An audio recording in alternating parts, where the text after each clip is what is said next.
Everyone, কেমন আছো তোমরা? আশা করছি সবাই ভালো আছো আর সুস্থ আছো। এখন আমি যাচ্ছি আমার বেস্টিদের বাড়ি, ঈশিতাদের বাড়িতে যাচ্ছি। বাবারে কি রোদ!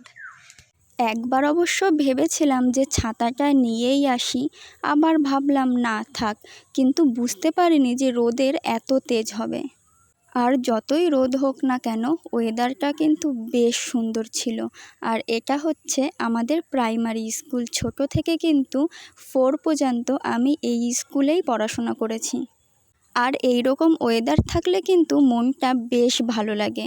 তো বলতে বলতে আমি রোডেও উঠে গেছি, আর বেশি দূরেই না, একদম অঞ্চলের পাশ দিয়ে যে রাস্তাটা, ওই রাস্তা দিয়েই যেতে হয় ঈশিতাদের বাড়িতে। আর আমি ওই রাস্তায় কিন্তু ঢুকেও গেছি। অনেক দিন পরেই কিন্তু আমি ওদের বাড়িতে যাচ্ছি। আমি হয়তো খুব কমই যাই ওদের বাড়িতে, কিন্তু ঈশিতা বহুবার আমাদের বাড়িতে আসে, মানে ওর মনে পড়লেই চলে আসে। আর আমার মনে পড়লেই আমি যেতে পারি না একটা কারণেই, একা একা যেতে না খুব বিরক্তি লাগে আমার, সেই জন্য আমি খুব একটা যাই না, ওই চলে আসে। আর আমি চলে এসেছি ঈশিতাদের বাড়িতে, আর এসেই দেখি কি মহারানী ঘুম দিচ্ছে। যাই হোক, আমি আসাতেই কিন্তু ওর ঘুমটা ভেঙেছিল। তারপরে ছিল ওর পড়ানো, আর ও পড়াচ্ছিল। আর আমার যেহেতু কোনো কাজ ছিল না, তাই আমি ওর পড়ানো দেখছিলাম। আমি দেখছিলাম যে ওর কত ধৈর্য। বাচ্চাটা যতটাই না কিউট, তার থেকে কিন্তু বিশাল পাকা।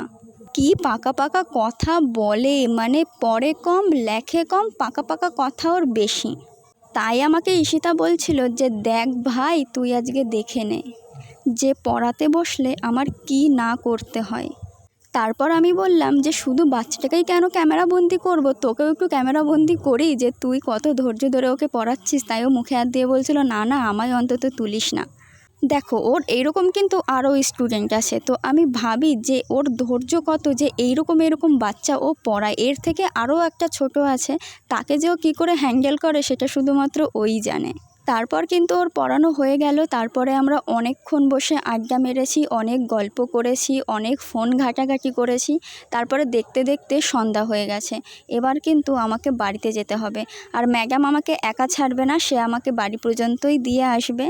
আর বাইরে করেছিল খুব মেঘ, তাই ঈশিতা বলল চল চল, তোকে তাড়াতাড়ি বাড়ি দিয়ে আসি। আর রাস্তা দিয়ে আস্তে আস্তে হঠাৎ দেখি ঈশিতা এই খাবারের দোকানে দাঁড়িয়েছে। আর সেটা দেখে তো আমার কি মজাই না লাগছে যে ওর কাছ থেকে আমি খাবার খাবো।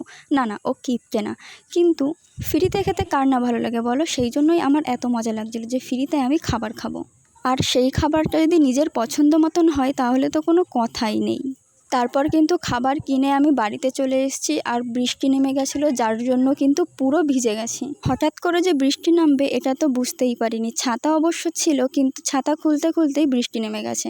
আর দোকান থেকে তখন আমি মুড়ি মাখাটাই কিনেছিলাম, যেটা এখন কিন্তু আমি খাবো। তো এই ছিল আজকের ভিডিও। আর যেহেতু বেস্ট ফ্রেন্ডের বাড়িতে গেছিলাম, প্রচুর গল্প করেছি, সেই জন্য কোনো ভিডিওই করিনি। তো কেমন লাগলো আজকের ব্লগটা অবশ্যই জানাবে। তো নেক্সট কোনো ব্লগে আবার দেখা হবে। ততক্ষণের জন্য তোমরা সবাই ভালো থেকো, সুস্থ থেকো। টাটা।